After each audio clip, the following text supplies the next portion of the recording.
Muy buenas noches, mi nombre es Claudio Mendoza, jefe del Museo de Artes y Tradiciones Populares del Instituto Ribagoro de la Pontificia Universidad Católica del Perú. Reciban de parte del Instituto la más cordial bienvenida a esta primera sesión de la cuarta edición de nuestros webinars institucionales denominada Rastros y Voces de la Amazonía. La Amazonía representa el 66% del territorio nacional, sin embargo es la región menos estudiada por los académicos peruanos. Este olvido es lamentable, pues perpetúa estereotipos que vienen desde la etapa virreinal, como la noción de la Amazonía como una región sin historia, estática en el tiempo y sin mayores aportes culturales. Este evento busca dar cuenta de estos aportes, sus protagonistas, temáticas y contextos históricos. También queremos identificar cómo desde la Amazonía se ha contribuido a construir el sentido de la nación peruana y ratificar estos olvidos históricos, coloniales y republicanos. Esta sesión lleva por título Exploraciones y Ecología y contará con la participación de Jorge Linares, quien es gestor turístico y cultural con una vasta experiencia en el sector privado. Ha sido profesor universitario en la Facultad de Turismo y Hotelería y Gastronomía de la Universidad Peruana del Oriente y la Universidad Científica del Perú, director de turismo de la región Loreto. Ha gestionado diferentes eventos innovadores que tienen un alto contenido histórico y cultural de los pueblos amazónicos y que fomentan y promueven la identidad, entre los que podemos mencionar el descubrimiento del río Amazonas, en canoa del Amazonas al Caribe, encuentro de cocineros amazónicos, turismo fronterizo a través de la gastronomía, ruta turística del Cementerio General San Miguel Arcángel de Iquitos, la ciudad de los azulejos y la creación de un aplicativo tecnológico, mercados populares y vianderas. Puchana con mucho gusto. Así también como la participación y las coordinaciones para la creación del Museo de Iquitos. También contamos con la participación de Aldo Bolaños, quien es arqueólogo de la Universidad Nacional Mayor de San Marcos de Lima, con especialización en temas de paisaje y patrimonio.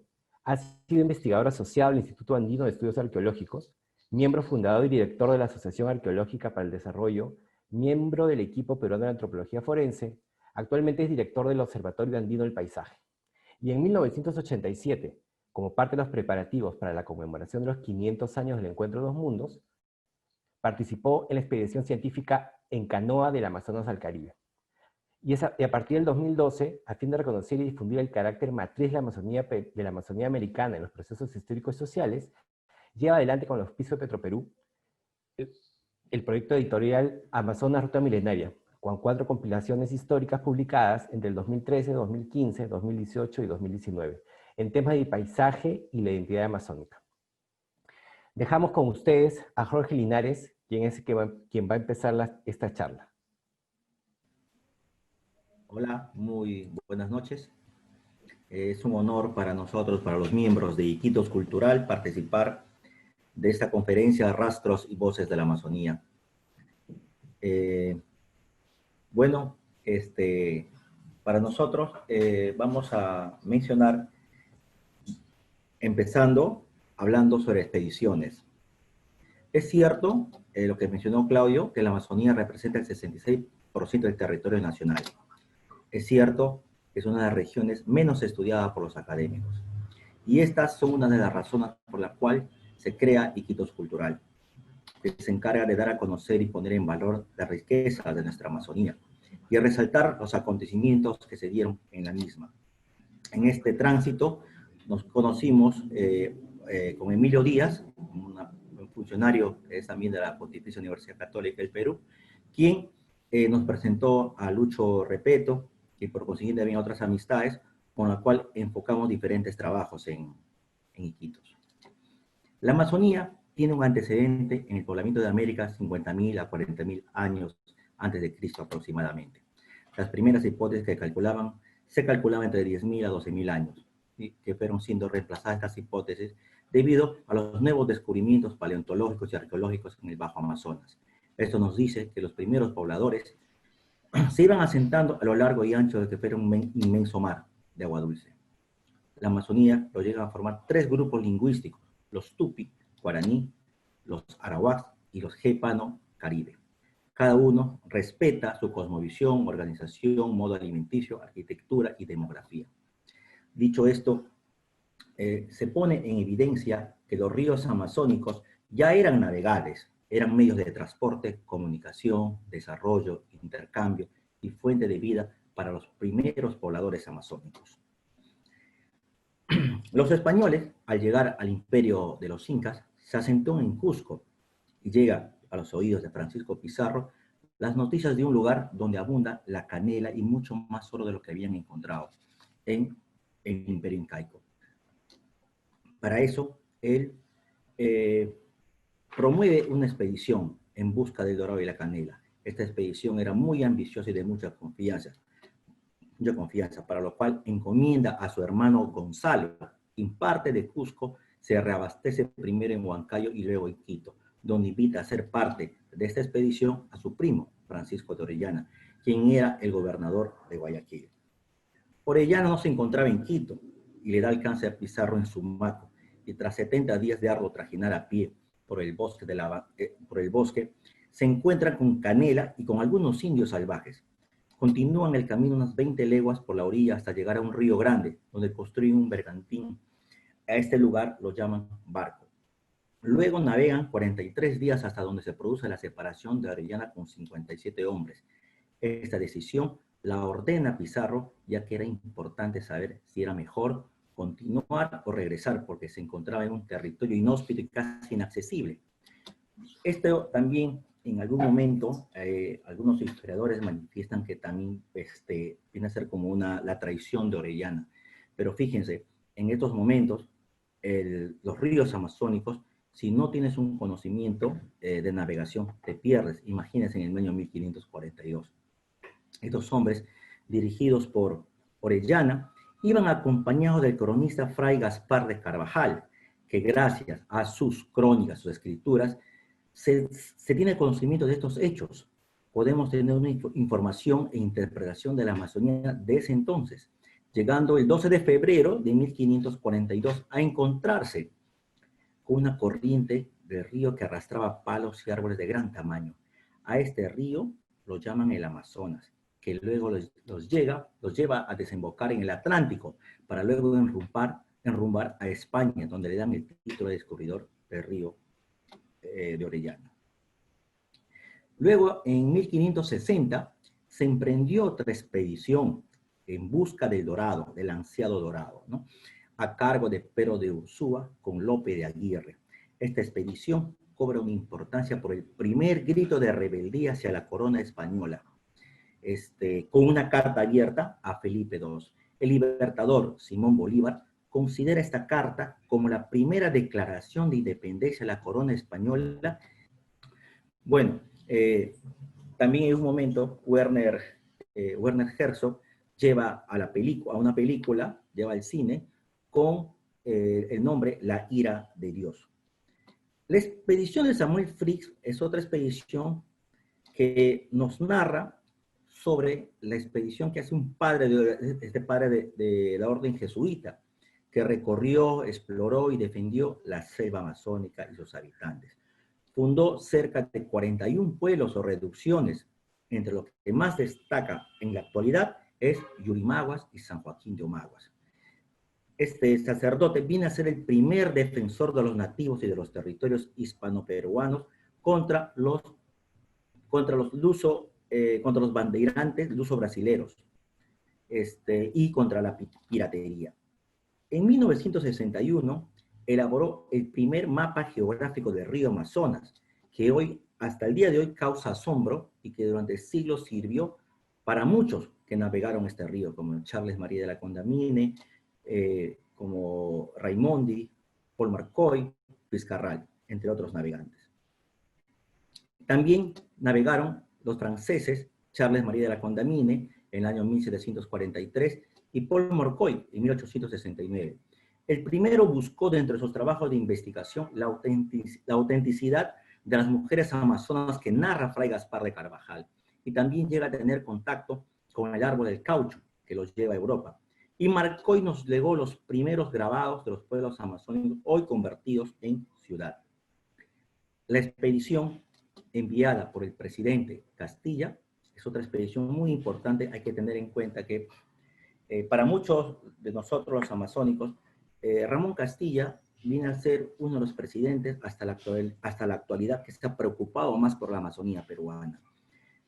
Él envió una expedición comandada por el capitán de fragata Federico Alzamora, que llega a Iquitos el 5 de enero de 1864. Con el arribo de estos 5 navíos, van llevando un dique flotante y el equipo correspondiente a la factoría, la fábrica de tejas y ladrillos, que esto hace que vaya convirtiéndose a esta ciudad de Iquitos, de pueblo a ciudad, con una influencia europeizada y una arquitectura decimonónica, a la cual nosotros le llamamos la ciudad de los azulejos. Muy pocas ciudades en el Perú gozan de esta belleza, tener una zona monumental con azulejos.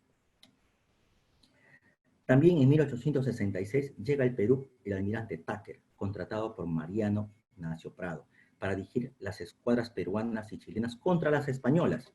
Miguel Grau y otros marinos se oponen y hacen que Prado lo pone entre la espada y la pared y opta por darle la mejor solución como presidente de una comisión, la Comisión Hidrográfica del Amazonas. A pesar de las dificultades suscitadas y muestra del desinterés de los gobiernos, que luego en una carta Tucker solicita su pago, porque no hizo el trabajo y no lo pagaron, pasó serias vicisitudes, Tucker logra su objetivo y nos da un gran aporte a la navegación. Localizó el punto navegable del sistema fluvial oriental más cercano a Lima, el río Pichis. Incluso las latitudes y longitudes fueron muy precisas, que ayudaron a futuros navegantes. Cabe mencionar que en esta expedición navegó el joven Leoncio Prado. La expedición también, otra expedición muy importante que nos llama la atención es del sabio Antonio Raimundo. Entre los años 1866 y 1869 nos da un gran aporte al Perú. En su itinerario de viajes el Perú, gozamos, gracias a él, de mucha información certera de flora, fauna, habitantes y pueblos amazónicos, porque él llega a navegar hasta lo que hoy es frontera con Brasil, Tabatinga. Hay otra expedición muy importante que es interesante mencionar, que es la expedición de Jacques Cousteau. Entre 1900 y 1983, él navega el Amazonas y siempre él nos había acostumbrado a hablar sobre animales y especies en extinción, sobre fauna, pero, sin embargo, no habla algo muy importante que se considera de una manera hasta valiente, muy valiente, porque el año 1985 proyecta un documental donde él habla Amazonas, tormenta de nieve en la jungla, donde él nos advierte de una forma veraz el cultivo y tráfico de cocaína en el Amazonas, en el gobierno del presidente Fernando Belaúnde Terry. Es importante recordar, mencionar la reflexión que nos da Jacques Cousteau. Un ambientalista no se preocupa por las plantas y los animales, sino por el futuro de la humanidad. El año 1987 se suscitan dos expediciones que nos ha llamado mucho la atención. Una de ellas es la expedición de Felipe Letterstein. Este peruano de padres suecos decide navegar el Amazonas y sus cuencas en su barco Pachacútec, preocupándose de retratar bajo una técnica con yeso y bronce a las naciones originarias, con sentimiento y realismo, queriendo que sean conocidos y respetados. Estas esculturas llamó Los hijos de nuestra tierra. Nos dejó un gran legado para los amazónicos y peruanos, que valió que estas culturas sean expuestas en Sevilla el año 1992, celebrando los 500 años del descubrimiento de América. Hoy por hoy, muchas de estas esculturas están dispersas y esperemos que haya un momento que sean itinerantes, que el Perú conozca este legado que nos ha dejado Felipe Letterstein. Luego tenemos la expedición de un gran visionario cubano, Antonio Núñez Jiménez, que se llama En canoa del Amazonas al Caribe, que contó con la colaboración del colombiano Gabriel García Márquez y el ecuatoriano Osvaldo Guayasamín. Esta expedición tenía como objetivo verificar la teoría del descubrimiento del Caribe y sus islas por las tribus prehistóricas del Amazonas y del Orinoco. Realizar investigaciones científicas en los campos de la naturaleza y del hombre. Otro fue la unión de pueblos hermanos y de hermanar Latinoamérica y el Caribe a través de la ciencia y la cultura. Hay otro, este trabajo que estamos haciendo nos lleva también a mencionar algo muy importante, que la Amazonía es amplia y extensa, que necesita ampliar los estudios de la misma para poder entenderla y comprenderla. Al querer hablar de arquitectura, organización, geografía, arqueología, etología, historia, modo alimenticio, lengua, redes de intercambio, expediciones en la Amazonía, nos conlleva todo esto a las crónicas de Gaspar de Carvajal. Hasta la fecha hay 2 ediciones ecuatorianas, muy interesantes, muy importantes.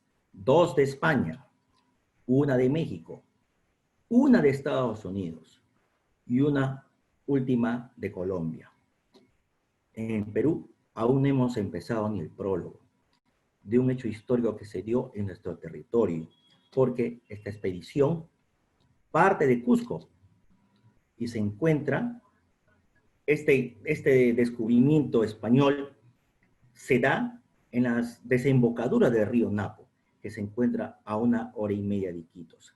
En algún momento, algunas personas criticaron por qué nosotros resaltamos esta fecha, el 12 de febrero. Bueno, nuestra respuesta es que nosotros mencionamos las 2 culturas, la cultura occidental, la cultura ibérica, porque tenemos nuestros apellidos, son españoles, tenemos nuestra religión, la católica, tenemos también nuestra sangre amazónica, originaria. Tenemos de los 2, no podemos dejar de poner en valor a ninguna de las 2. También es importante poner en valor este tipo de documentación, que sea material de lectura sobre todo lo que ha sucedido en la Amazonía. Hay personas que se han preocupado, como José Barletti, que se recomienda leer Los pueblos amazónicos en tiempos de la llegada de Orellana, la construcción de la peronidad de la Amazonía, el caso del 4º centenario de descubrimiento del río Amazonas, que lo escribe Morgana Herrera, Amazonas, ruta milenaria, que lo escribe Aldo Bolaños, que va ya por su 4º tomo. Y también hay un documental de la celebración del descubrimiento del río Amazonas, hecha por nuestro amigo Luis Repeto en Museos Puertas Abiertas. Yo quiero invitarles a ver un video, que se ha hecho el 12 de febrero de este año.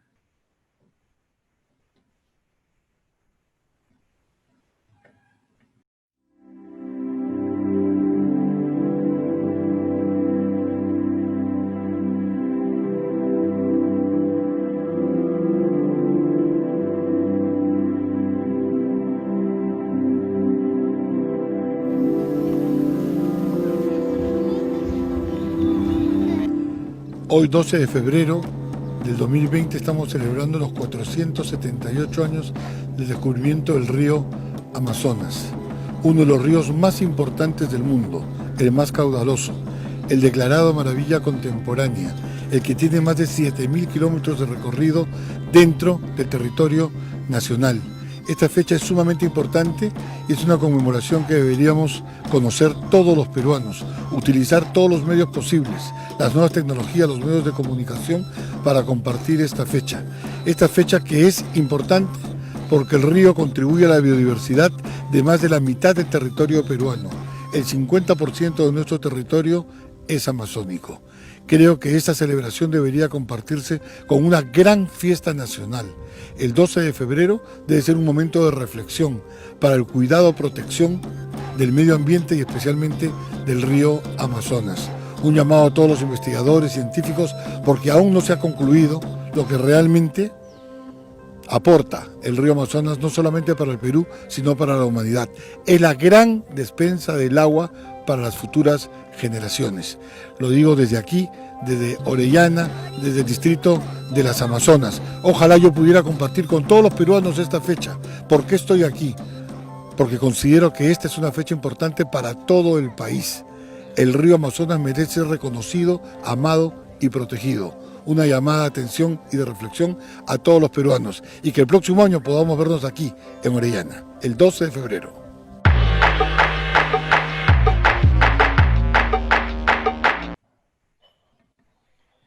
Muchas gracias, Jorge, por tu participación. Qué interesante de toda la lista de las expediciones que has nombrado. Y ahora le damos el paso a Aldo Bolaños, quien se desempeña actualmente como director del Observatorio Andino del Paisaje y quien participó en la expedición mencionada por Jorge de 1987 en Amazonas en canoa de Amazonas al Caribe. Aldo, te escuchamos. Bueno, muchas gracias por la invitación.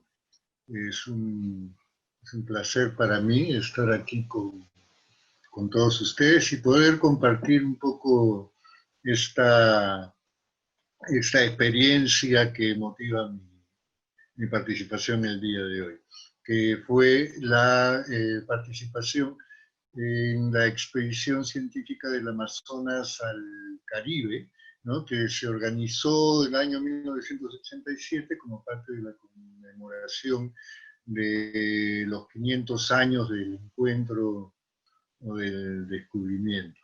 Pero antes de eso,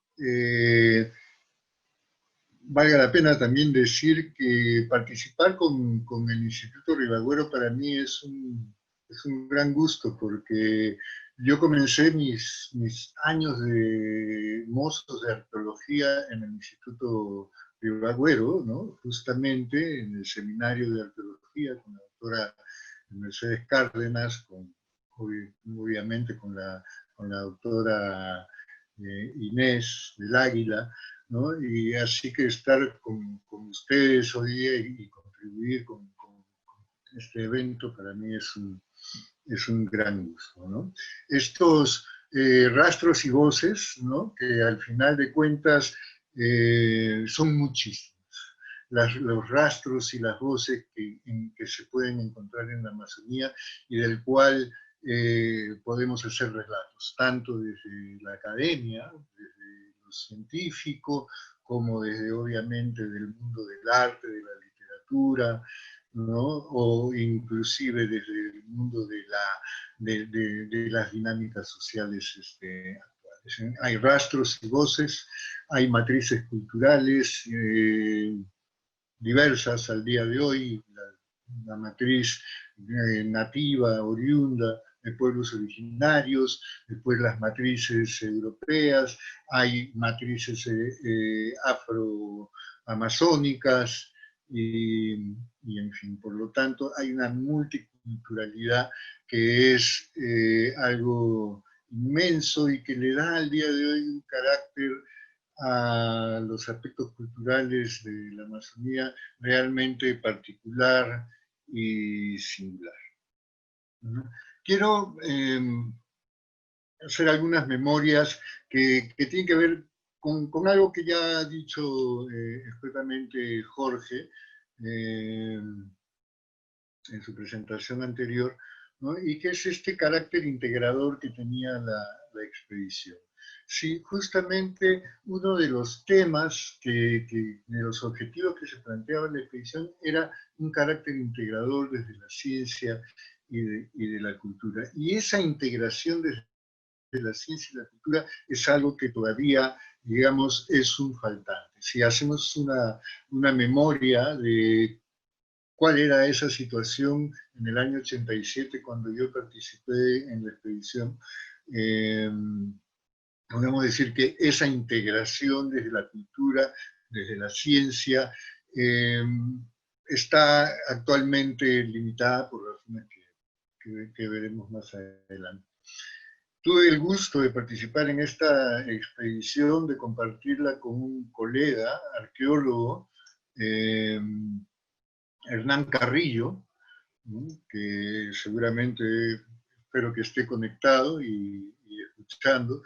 Y con él pudimos hacer este largo recorrido que nos tocó entre Misaguayí, el pueblo de Misaguayí, en la cabecera del río Napo, en Ecuador, ¿no? Hasta Benjamín Constanz, que era un poco más adelante del límite de la triple frontera entre Leticia, ¿no? Leticia y Tabatinga, ¿no? Y la zona peruana de Santa Rosa.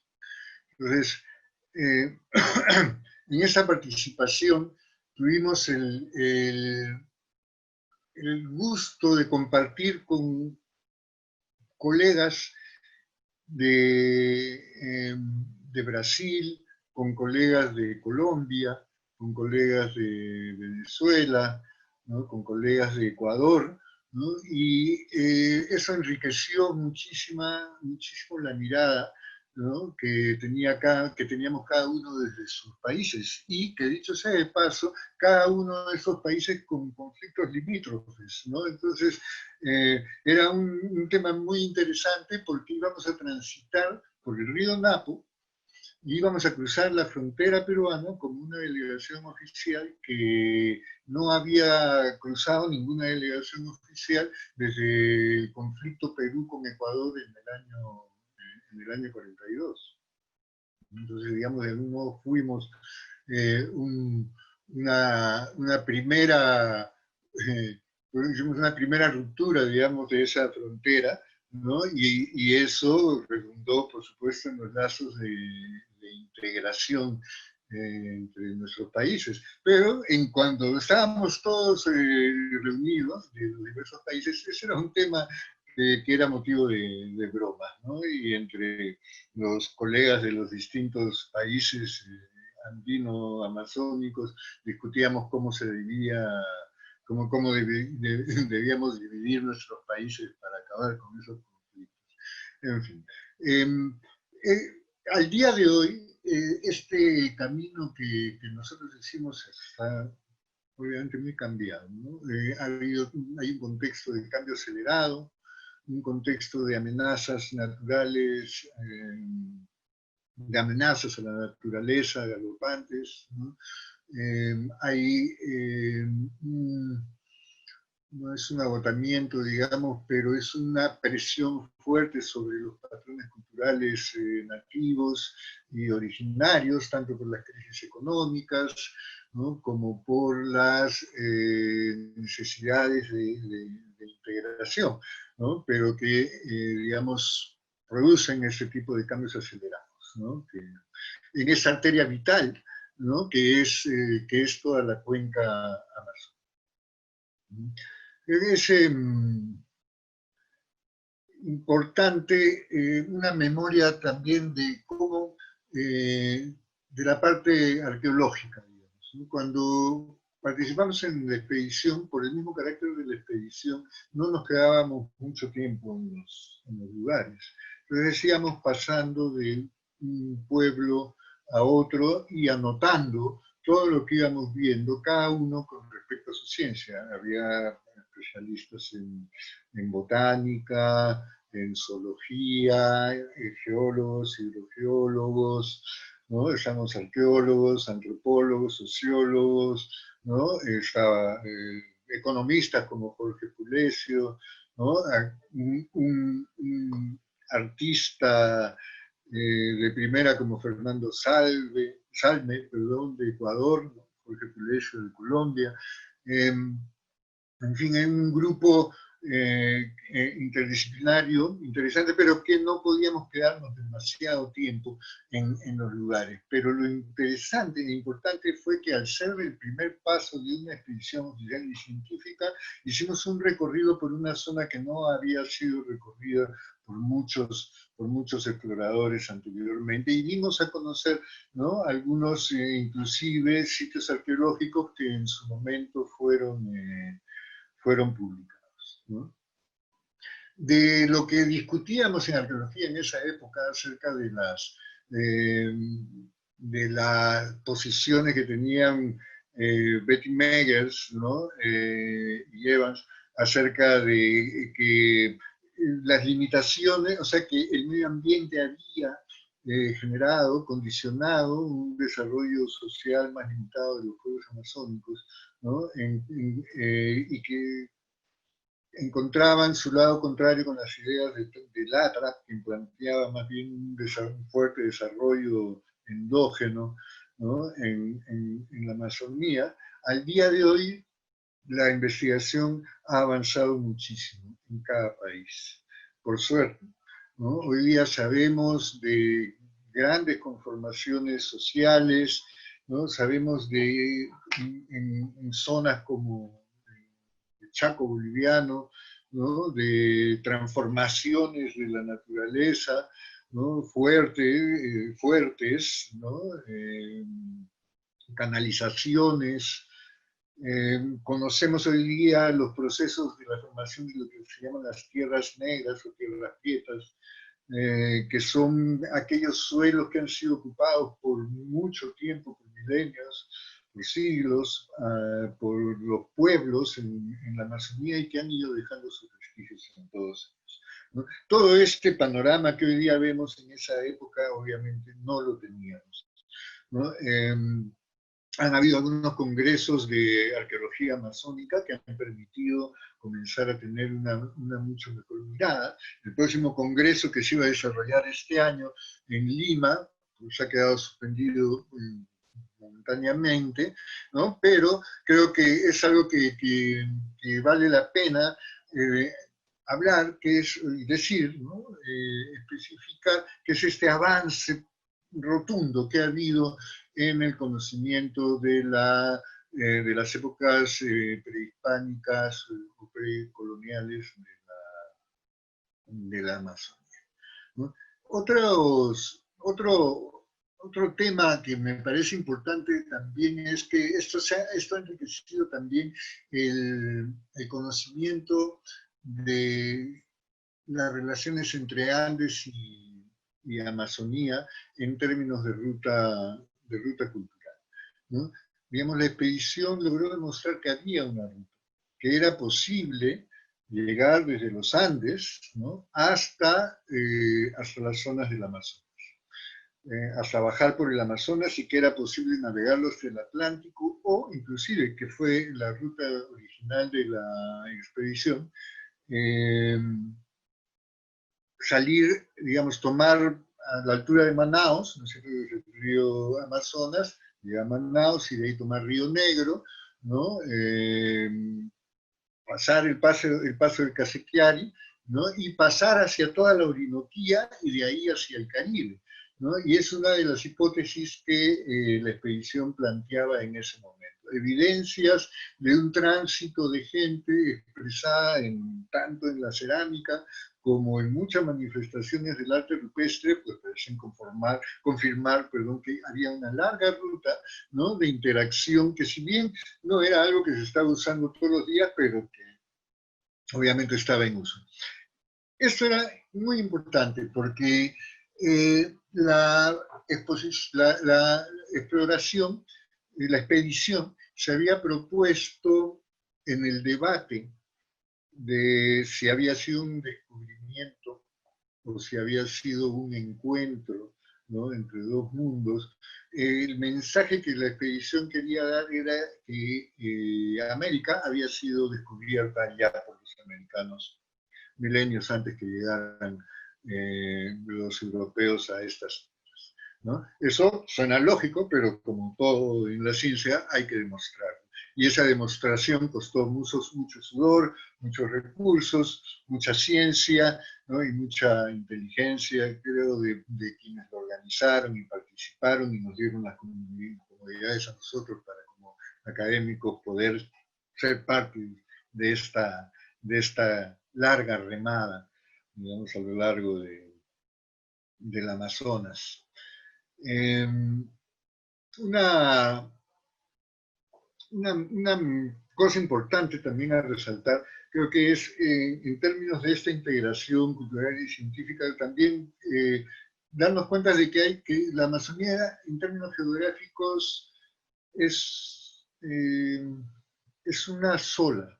Hoy día somos 8 países amazónicos, ¿no?, los que ostentan propiedad y soberanía sobre la Amazonía conquistada, ¿no?, en la época de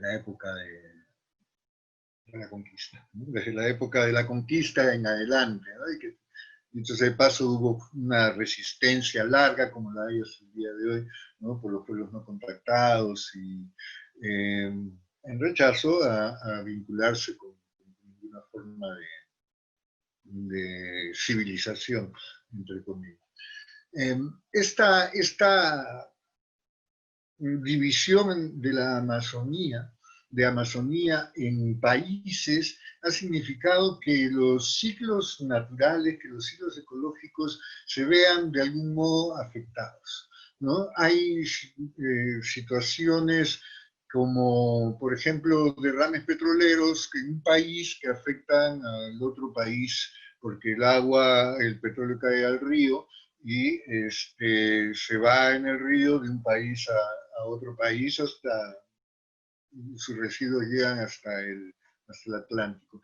La Amazonía es un gran ecosistema frágil, es un gran paisaje, es un solo paisaje, y paisaje tanto en términos naturales como en términos de quienes lo habitan, ¿no?, y de quienes lo miramos también y de quienes lo percibimos.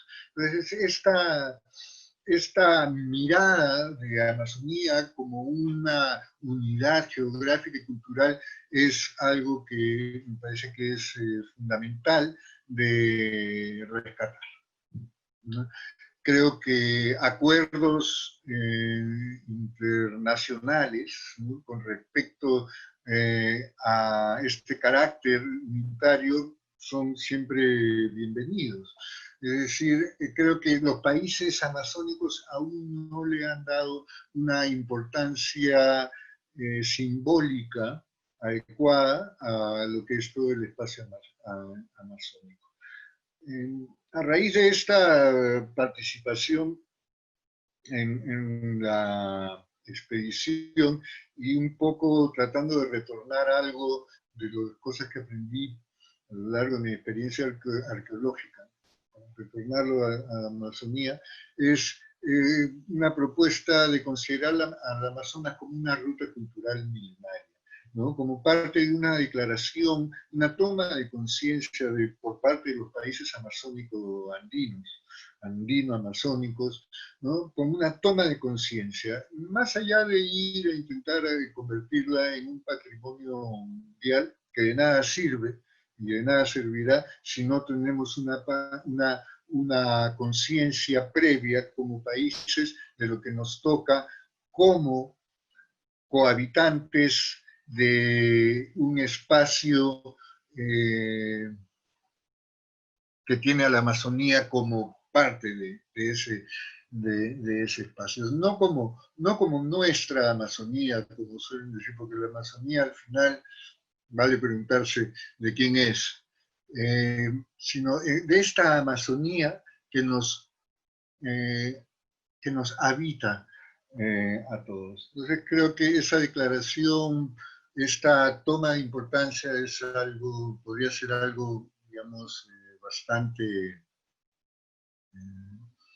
relevante, ¿no? Y una declaración además que conlleve a un conjunto de acciones, ¿no?, conjuntas que permitan movilizar, ¿no?, estas fuerzas culturales, ¿no?, y estas fuerzas de la naturaleza, ¿no?, en conjunto para beneficio de todos los que ahí la habitan al día de hoy. Reflexionemos de que ninguno de los países amazónicos tiene su capital en la Amazonía. Ningún país amazónico tiene su capital en la Amazonía. Eso es un indicador bastante interesante del papel que se le da. Bueno, creo que ahí tenemos algunas ideas. Creo que con las preguntas se puede complementar mejor, ¿no? Lo dicho, creo que además estamos con el tiempo que me toca. Muchas gracias, Aldo. Sí, sí, sí, muy interesante tu charla. Bueno, tenemos algunas preguntas, tanto para Jorge como para Aldo. Primero voy a mencionar las de Jorge, que son, la pregunta es la siguiente. ¿Las expediciones que mencionaste tienen como resultado documentales o algunas crónicas que puedan consultarse? Esa es una. Y la otra es, ¿cuál es la importancia de Samuel Fritz para las exploraciones amazónicas? Eso es para Jorge. Y para Aldo, la pregunta es, ¿cómo fue la dinámica histórica de los pueblos ribereños de la Amazonía? Y si podría ampliar el concepto de la Amazonía es una sola. Jorge. O Aldo, Jorge. Ahí está Jorge, ahí está Jorge. Ya. Hola. Sí, Jorge. Aldo. No, Claudio. sí, Mira, la primera no te escuché bien, pero te voy a responder ya, primero. Empiezo por la segunda. La sí, segunda, me preguntas cuál es la importancia de Samuel Fritz, ¿no? Para la sí. Amazonía. Ujú. Bueno, primero hay un tema muy importante que debemos mencionar, la presencia de los jesuitas en la Amazonía peruana. En este grado van, primero se presentan los jesuitas, los franciscanos y después los agustinos. Y en este tránsito de los jesuitas se presenta Samuel Fritz, quien viene a ser el primer padre que se preocupa, sacerdote que se preocupa completamente por proteger a los indios originarios. Ese es un tema muy importante ante los crímenes que se daban, la piratería, los usos brasileros, otras comunidades, y él no solamente hacía eso, él con las reducciones que él hacía, él se llamaba cristianizaba a ellos. Y lo que él hacía era, aprendía su lengua y de esa manera él llegaba a ellos. Ahora en la actualidad hay un pueblo que está en el kilómetro 58 de la carretera Itos-Nauta, que se llama San Joaquín de Omaguas. Es un pueblo que él ha fundado. Hay vestigios de ese tiempo, hay una campana, hay imágenes y crucifijos. Otra cosa importante, lo que él hace, es que en este año, como mencioné, en el año 1691, él elabora el primer mapa geográfico del río Amazonas, que ha servido durante siglos para muchos navegantes que han tomado con mucho asombro la exactitud de lo que él ha trazado. Ese es un aporte muy valioso en la cual resaltamos la labor de Samuel Fritz. Y la primera pregunta, me decías, Sí, la primera algo. pregunta es, ¿las expediciones que mencionaste tienen como resultado documentales o algunas crónicas que puedan consultarse? Bueno, en la actualidad, hay que resaltar el trabajo del profesor José Barletti, que él hace una referencia, tiene una visión en los pueblos amazónicos en los tiempos de la llegada de Orellana. El año 1992, con la Pontificia Universidad Católica del Perú, hace un estudio y un trabajo de esto. Se puede bajar de internet. Hay otro trabajo que es muy interesante, que es de Morgana Herrera, me parece que ella es profesora en Toulouse, en Francia, vive hasta el día de hoy, que se llama La peronidad de la Amazonía, el caso del cuarto centenario del descubrimiento del río Amazonas 1942, donde que ella hace referencia, donde que ella hace una mención de que el presidente Manuel Prado Ugarteche celebra este acontecimiento del descubrimiento del río Amazonas. Fíjate que siendo un presidente oligárquico, él hace un desfile en la ciudad de Lima. Él promueve un concurso con la Cancillería de lo cual hasta el día de hoy hay un obelisco en el distrito de las Amazonas, Francisco de Orellana, en el río Napo, en la desembocadura del Napo. Entonces, sí hay en estos momentos gente que está trabajando, y otro es lo de Aldo, ¿no? Que es una leyenda viva, que he tenido el gusto de conocerlo, incluso ha sido también, hemos participado celebrando los 30 años del descubrimiento 30 años de la expedición en canoa del Amazonas del Caribe. Lo celebramos la primera vez en el Instituto de Investigación de la Amazonía Peruana. Los 31 años lo celebramos en la aula magna de la Universidad Nacional de la Amazonía Peruana, juntamente con Aldo y con Lucho Repeto. Y los 32 años lo hemos celebrado el año pasado, en el mes de diciembre. Es el libro de Aldo, además una ruta milenaria, ¿no? Este es un trabajo muy interesante. Yo creo que son libros para consultar sobre estas expediciones. Muchas gracias, Jorge. Ahora es el turno de Aldo. A ver, bueno, la primera pregunta, ¿no? De cómo fue la dinámica histórica de los pueblos ribereños de la Amazonía. ¿Cuándo fue hasta cuándo? Preguntaría. ¿Cuándo fue hasta cuándo? Como todas dinámicas, digamos, sociales, ¿no? Han ido cambiando a lo largo del tiempo. Desde la parte arqueológica hay trabajos al día de hoy que más o menos nos permiten tener una perspectiva de qué es con lo que se encontraron estos primeros españoles que relatan, después y escriben, ¿no es cierto?, cómo eran los pueblos, cómo vivían estos pueblos ribereños, ¿no?, que tenían un nivel de organización social, tenían un nivel de organización tribal, ¿no? Y tenían un nivel también de desarrollo económico productivo con una agricultura, ¿no? en pequeña escala, manejado con sistemas de silvicultura también y manejo de animales, ¿no?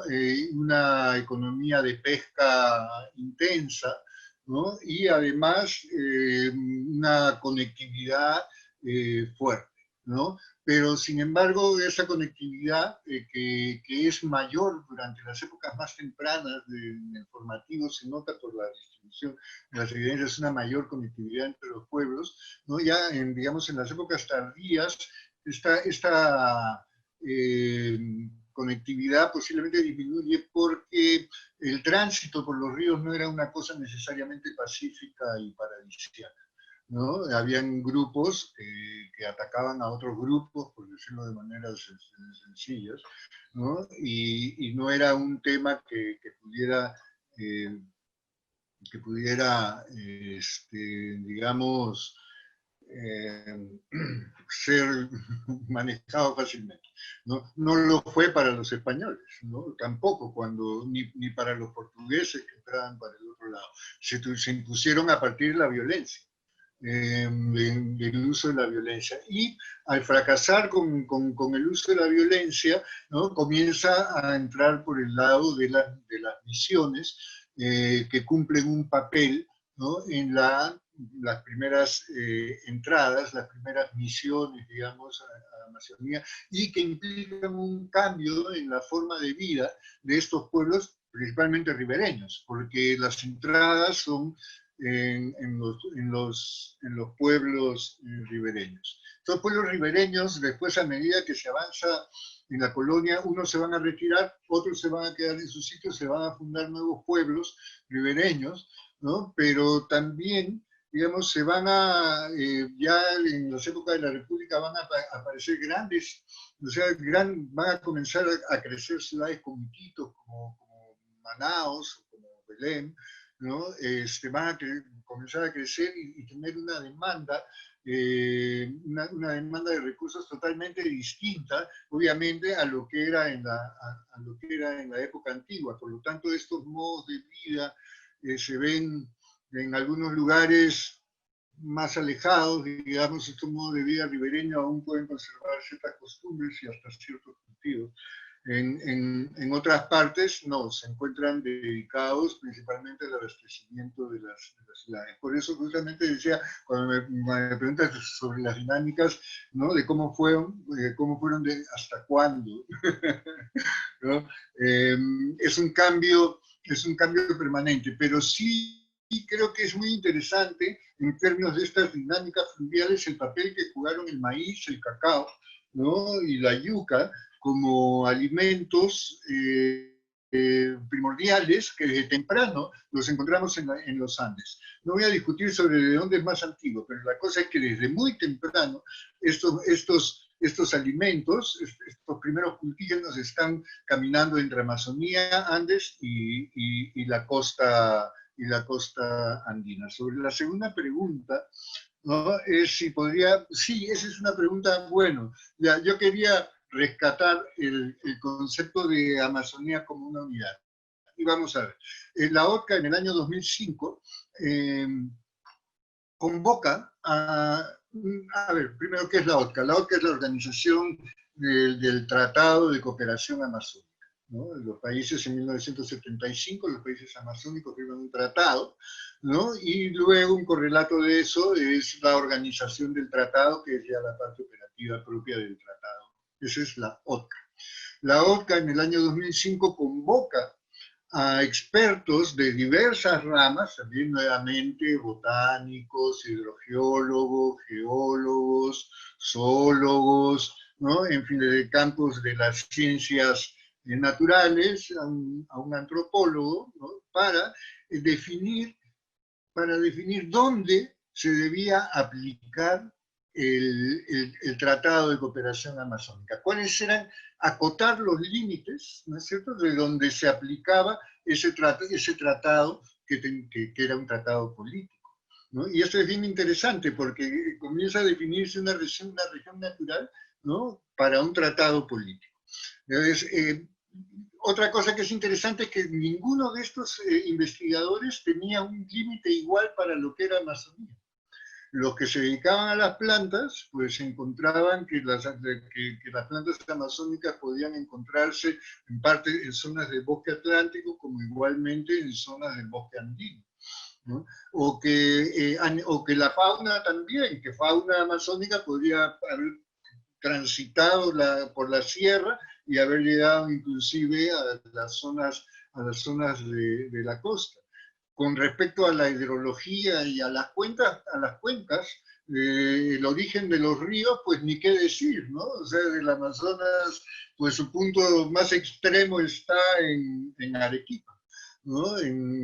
Sobre los 4.000 metros. Entonces, sí, hay muchas Amazonías, hay varias Amazonías, ¿no? Tienes toda la Amazonía del bosque andino, tienes toda la Amazonía del bosque, de la Amazonía central, digamos, tienes toda la zona del Chaco, ¿no?, que se conecta con el Cerrado, con el Paraná, ¿no? Y toda la zona noreste,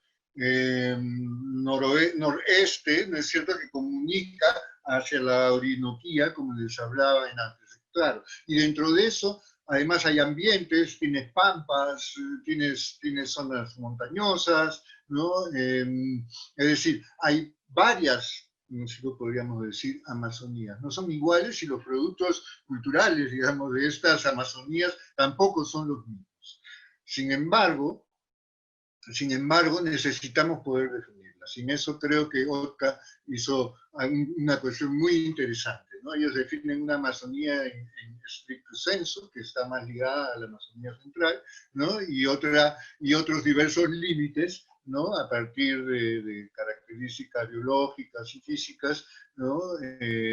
Pero que también son parte de esa gran formación amazónica. Así que sí, hay una sola Amazonía y también hay muchas Amazonías.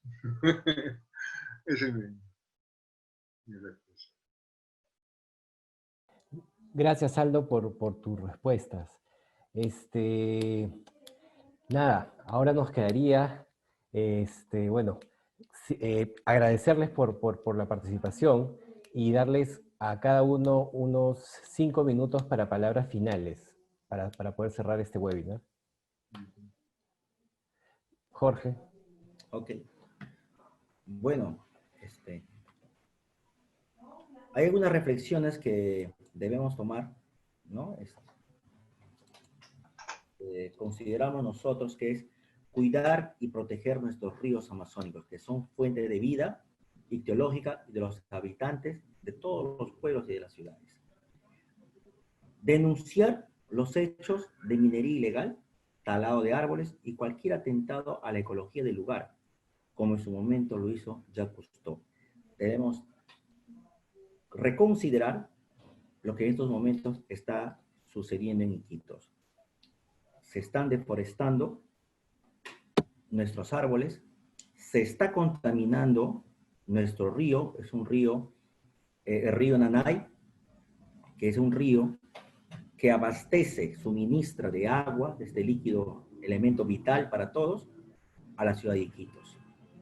Y hasta el momento, las autoridades competentes no hacen nada. Acá no, esta reflexión, no necesitamos de tratados, necesitamos de estos espacios, necesitamos de acción. Fíjate que en este año, el año 83, cuando está Jacques Cousteau, yo les invito a ver este video, el video de Jacques Cousteau que está colgado en YouTube, de qué manera él lanza su voz, deja a un lado lo que él nos acostumbra a mostrarnos, ¿no? La fauna, las especies en extinción, para querer hacer conocer al mundo lo que estaba pasando en la Amazonía. Y se enfrentó también a que él, se enfrentó exponiendo la vida de su hijo y de todas las personas que hicieron este documental. Y también fue un llamado para el presidente de la República en ese momento.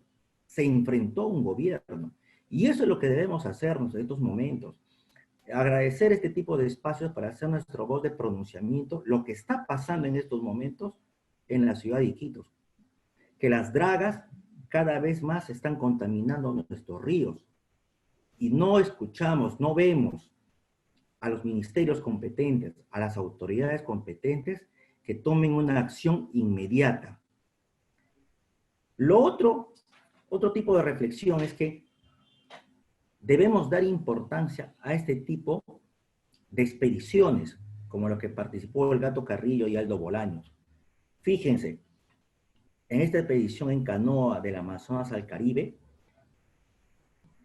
muy aparte que sucedió en el gobierno del presidente García, que sabemos que tuvimos con una recesión, una hiperinflación, solo participaron con la importancia de esta expedición 2 personas. Y sabemos, y no terminaron la expedición por falta de presupuesto. Pero sin embargo, la voluntad política de otros gobernantes, la visión de otros gobernantes que conocen y que interpretan de una mejor manera la cultura, sí lo hicieron. Caso de Cuba, que han participado un promedio de 20 científicos. Brasil, 8 personas. Colombia, 9 personas. Ecuador, 9 personas. Solo nosotros, con 2 investigadores, como Aldo y el Gato Carrillo, Puerto Rico 1, República Dominicana 1 y Venezuela 2. Esas cosas yo invito a que debemos reflexionar. Muchas gracias, Claudio. Muy interesante el espacio y también quiero saludar, si me permites, agradecer al equipo técnico que he tenido a mi lado, al señor Marco Jesús Cabrejos y Luis Santolaya, que gracias a ellos hemos venido a la ciudad de Lima, porque, como debes saber, el Internet es malo y pésimo en nuestra ciudad. Siglo XXI, cerca de nuestro bicentenario. Gracias, Jorge. Ahora, Aldo, tus 5 minutos para reflexionar. Bien, sí, unas palabras finales. Creo que Amazonía, como yo siempre, nos plantea muchos retos, ¿no? muchas tareas por delante, ¿no? Hemos hablado un poco de cosas de arqueología, pero hay una serie de dinámicas, ¿no? Que tenemos que ver de qué modo se están dando y cuáles son los significados significados de lo que significa la conservación del patrimonio, en este caso arqueológico, pero si quieren extiéndanlo al histórico, lo que significa conservar este patrimonio, cuáles son los significados, ¿no?, que cada uno tiene, porque no necesariamente estos significados son los mismos para nosotros que para pueblos, ¿no?, originarios que viven en su mismo lugar y tienen una serie de lugares sagrados, ¿no?, especiales, que para los académicos son sitios arqueológicos, pero para los que ahí viven son lugares de vida, ¿no? Entonces, creo que ahí hay un punto interesante de reflexión, y sobre todo, ¿qué es lo que va a pasar con todo ese patrimonio y cómo va a verse afectado ya desde un punto de vista de especialistas, ¿no es cierto?, por los temas del cambio climático, ¿no?, ante un desecamiento, ¿no?, cuál va a ser el tema de esto. Y finalmente, sí, me parece interesante un tema que me plantea Claudio, que es, justo como para poder cerrar, es esta relación antigua ya desde Guari por entrar a Amazonía, ¿no?, por enseñorearse en Amazonía. Esto que sucede desde la época Guari, de los 500 años después de Cristo, es una buena muestra, ¿no?, de las relaciones no siempre amistosas que se manejaban entre los Andes, los pobladores de los Andes y de la Amazonía.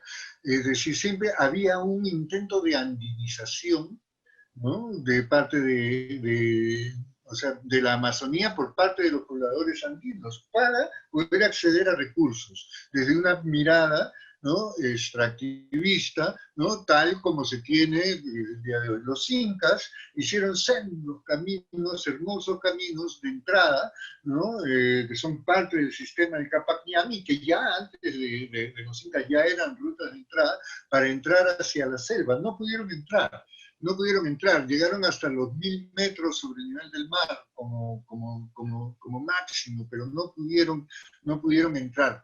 Es decir, este intento de andinización de la Amazonía funcionó solamente en algunas zonas de la ceja de selva, pero al mismo tiempo que había un proceso de andinización, ¿no?, en la Amazonía había lo que podríamos llamar un proceso de amazonización, es decir, formas propias totales, ¿no?, propias totales de desarrollo, fuera distintas de lo que era el mundo andino. Estas eran formas de amazonización de un proyecto muy lejano que comienza por lo menos 14 milenios, ¿no?, atrás, ¿no?, y que desde el poblamiento aquí va adquiriendo a lo largo del tiempo sus propias características, distintas a lo que es la andinización. Y quiero resaltarlo, y ya como parte final, distinto también a lo que era y a lo que es y a lo que llamamos, y encanta contraponer con lo que se llama la civilización. Reflexionemos sobre esos términos: andinización, amazonización y civilización. La civilización se impuso, y de ahí se ha transformado en lo que somos hoy día, no necesariamente todo positivo.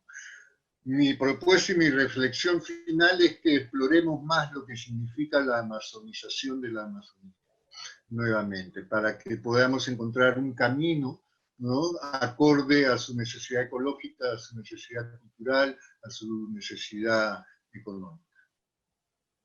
Eso. Muchas gracias, Aldo. Agradecemos la participación de todos ustedes en esta primera sesión del webinar Rastros y Voces de la Amazonía, organizado por el Instituto Río Agüero de la Pontificia Universidad Católica. Agradecemos también a nuestros expositores Aldo Bolaños y Jorge Linares por la información compartida esta noche. Aprovecho la ocasión para invitarlos a participar de la segunda sesión de este webinar, que se realizará el próximo miércoles 16 de septiembre con el tema Arqueología y Cultura, a la misma hora, 7 de la noche. Y el jueves 17, a las 5 de la tarde, tendremos el seminario virtual Vulnerabilidad Social en tiempos de pandemia, la respuesta del Estado, organizado por el Grupo de Estudios Interdisciplinarios sobre la Protección Jurídica de la Diversidad Cultural. Para mayor información sobre estas dos actividades, pueden visitar la página web y el Facebook del Instituto. Muy buenas noches.